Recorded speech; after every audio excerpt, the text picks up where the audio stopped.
تو اس کے کچھ ہی عرصے کے بعد پھر وہاں سے اسلام پھوٹ پڑا. جو فاتح قوم تھی وہ خود مسلمان ہو گئی.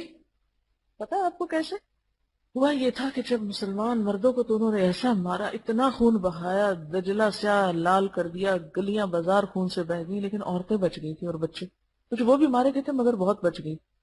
عورتوں کو انہوں نے پکڑ پکڑ کے غلام بنا لیا، بچوں کو غلام بنا لیا. اب اس آنے والے لشکر نے کیا کیا؟ ان عورتوں کو پکڑ کے اپنے گھر میں رکھا. مر چلے گئے، ختم ہے، بھاگ گئے ہیں ادھر ادھر. عورتوں کی آئی شامت. اب ان عورتوں کے ہاتھوں وہ فاتح قوم مسلمان ہوئی. دوبارہ اسلام کا ریوائول کس کے ہاتھوں ہوا؟ عورتوں کے ہاتھوں ہوا، بچوں کے ہاتھوں ہوا. اللہ بے نیاز ہے، جس سے چاہے کام لے لے. لیکن کتنا صبر کیا ہوگا ان عورتوں نے. ایک مسلمان عورت کا ایک کافر کے ہاتھ غلام ہو جانا، ایک عزت والی زندگی سے اٹھ کر ایک مظلومیت میں آ جانا. وہ چاہتی تو پھر صرف روتی دھوتی رہتی اور مظلومیت کے قصے سناتی رہتی. اس پر ایک کتاب ہے دعوت اسلام، اس میں ایک مشہور مستشرق ہیں TW آرنلڈ. آرنلڈ کا نام آپ نے سنا ہوگا. وہ کہتے ہیں کہ تاتاریوں اور ترکوں کی بیویوں کی کوششوں سے تاتاری اور ترک مسلمان ہوئے تھے. وہ لکھتے ہیں کہ یہ دلچسپ بات قابل ذکر ہے کہ اسلام کی تبلیغ میں صرف مسلمان مردوں نے ہی کوشش نہیں کی بلکہ عورتوں نے بھی اس کار خیر میں حصہ لیا ہے. کئی تاتاری شہزادے ایسے گزرے ہیں جنہوں نے اپنی مسلمان بیویوں کی ترغیب سے اسلام قبول کیا. یہی صورت بہت سے بت پرست ترکوں کے ساتھ بھی پیش آئی جو اسلامی ملکوں پہ یورشیں کرتے تھے. یعنی حملہ آوروں کو جو کتنے جابر اور کتنے ظالم ہو سکتے ہیں، ان کو مسلمان کیا عورتوں نے صبر اور تحمل اور ضبط کے ساتھ. آج ہماری ایک لڑکی ذرا دین پڑ جاتی ہے، ایسی متکبر ہوتی، دو فلاں کو تو دین کا پتہ نہیں، میں تو اس کے ساتھ نہیں رہ سکتی اور میں تو کچھ نہیں کر سکتی. کوئی صبر نہیں، ضبط نہیں، تحمل نہیں، حکمت نہیں کہ اخلاق سے دل جیت کے اس کو سیدھے راستے پہ لایا جائے. کیونکہ قربانی مانگتا نہیں یہ سب کچھ. ہم کیا کہتے ہیں؟ بنی بنائی سیجو. ہم کیوں قربانی کریں؟ ہمیں تو متقی پرہیزگار شخص بنا بنایا کو ملنا چاہیے. کہاں سے آئیں گے ایسے لوگ یہاں؟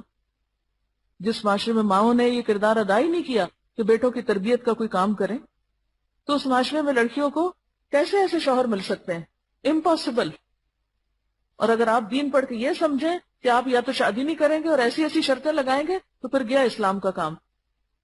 اگر زیادہ دینی تعلیم حاصل کر لیں اور مرد جن کی اکثریت دین سے دور ہے تو بات بات پہ کلیش ہوتا ہے.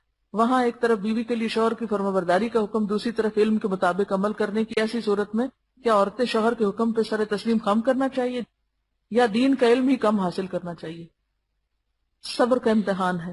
اگر شوہر نہیں بھی نماز پڑھتا، یہ شوہر دین کی طرف نہیں بھی، تو پھر قربانی کرنی پڑے گی، قربانی کرنی پڑے گی. آئیڈیلز کی تلاش میں نہ رہے. اور پھر یہ نہیں کہ ماں باپ کے سامنے آ کے ان کے سارے عیبوں سے پردہ اٹھانا، ایسا ہے میرا میاں، ایسا ہے میرا شوہر، ویسا ہے تیسا ہے، سب دنیا میں ڈنڈورا پیٹنا. اس سے تھوڑی اسلام پھیلے گا، اس سے تو اور اسلام کی بدنامی ہوگی. یہاں صبر و تحمل سے کام لینا ہوگا. سب کچھ جانتے ہوئے بھی ایسے میں ان تاتاری عورتوں کی مثال لیں کہ جن کے شوہر صرف یہ نہیں تھا کہ مسلمان نہیں تھے، وہ ظالم بھی تھے اور فاتح بھی تھے، اور یہ غلام عورتیں تھیں. ایسی کنڈیشن کسی مسلمان عورت کی کسی گھرانے میں نہیں ہوتی. شوق سے لوگ دلہن بنا کے لے کے جاتے ہیں، تو کہیں نہ کہیں تو کچھ قربان کرنا پڑے گا نا. اگر آپ قربانی نہیں دے سکتے تو اسلام کی ترقی نہیں ہو سکتی. پھر آپ دیکھیں ام سلیم کے بارے میں ثابت کہتے ہیں، میں نے ابھی تک کسی عورت کے متعلق نہیں سنا جس کا حق مہر ام سلیم کے حق مہر سے زیادہ باوقار ہو. ان کا حق مہر ابو طلحہ کا قبول اسلام تھا. ان دونوں کی شادی اسی پر ہوئی اور ان کے ہاں اولاد ہوئی. کتنی بڑی قربانی. قربانیوں کے بغیر بھی کبھی دین پھیلا ہے؟ ہم کیا چاہتے ہیں؟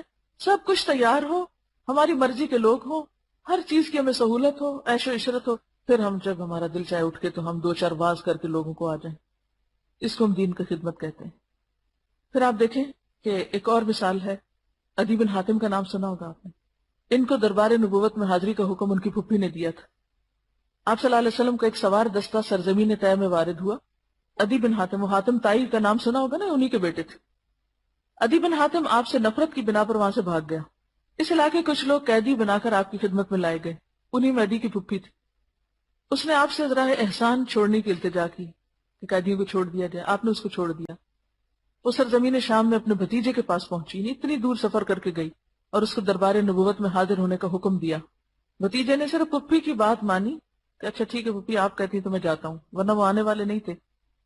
مدینہ طیبہ حاضر ہوئے، آپ سے گفتگو کی اور مسلمان ہو گئے۔ اسی طرح حوازن کے قیدی کس نے چھڑائے تھے؟ آپ کی رضائی بہن تھی نا، شیماء۔ حضرت عائشہ کے بارے میں آتا ہے، کہتی ہیں بڑا گناہ گار ہے وہ شاعر جو تمام قبیلے کی حجب کرے، یعنی صرف ایک دو شخص کی برائی کے سبب پورے قبیلے کو برا کہنا ایک عظیم اخلاقی برائی ہے۔ اب یہ حضرت عائشہ کا قول ہے۔ یعنی کہ امر بالمعروف کتنا اچھا ایک طریقہ ہے، کتنا اچھا ایک انداز ہے۔ ایک نہیں، تاریخ بھری پڑی ہے ایسی مثالوں سے جس میں عورتیں اپنا رول مختلف طریقے سے ادا کرتی نظر آتی ہیں۔